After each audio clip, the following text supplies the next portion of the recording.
I think that grunge music for me, and I'm saying coming from a more hard rock base, right?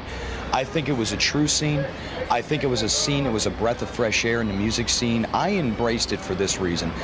When grunge exploded in the early 90s, it was credited for taking down a lot of the hair bands, or hair metal bands, however you would like to put it. Bands like Bon Jovi, Motley Crue, and Poison, for example, were huge during the mid to late 80s. But as soon as 1991 rolled around, it was time for bands like Nirvana, Alice in Chains, Pearl Jam, and Soundgarden to take over. And they did with their new hard rock grunge sound, releasing multi-platinum albums and hit single after hit single at the drop of a hat, it seemed. And yes, grunge did have its time in the sun, but after a few years, it also dissipated somewhat, to be replaced by the post-grunge scene and nu metal bands. Of course, the music made during that time never fades. Those classic songs that came from those grunge bands will never die. And in this clip, Bret Michaels talks about that time when grunge took over, what it meant to him, and how he actually explained it as a breath of fresh air. And I say this, I think that grunge music for me, and I'm saying coming from a more hard rock base, right? I think it was a true scene.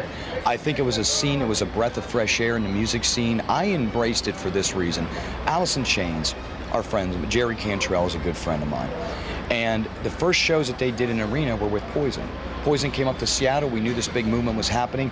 It was exciting for me to hear new music. Music has always got to change and move forward.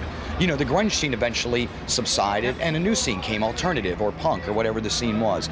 And I'm just saying this, that I think that grunge music in general was a breath of fresh air, but I don't think it killed the bands, a la like Poison. It didn't kill our career. We went on to continue along with Bon Jovi and Metallica and Motley Crue at that time. We went on to play arenas.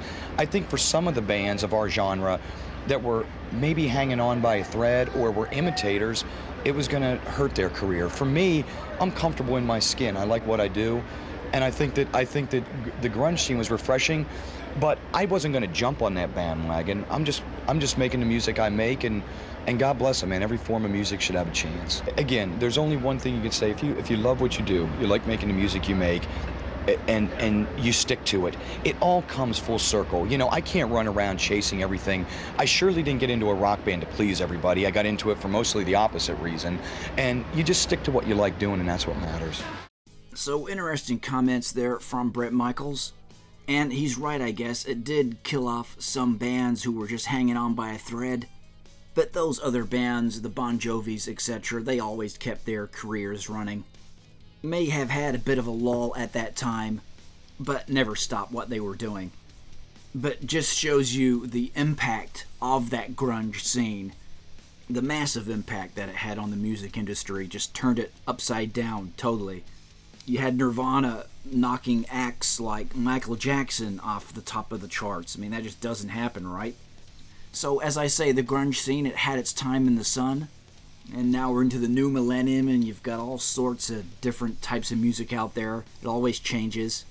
But as I say, the music that the Nirvanas, the Alice in Chains, the Pearl Jams, the Soundgardens, the music that they made does last forever. So thanks heaps guys for tuning in. Be sure to drop a like down below. Subscribe to the channel if you haven't already. We'll catch you next time.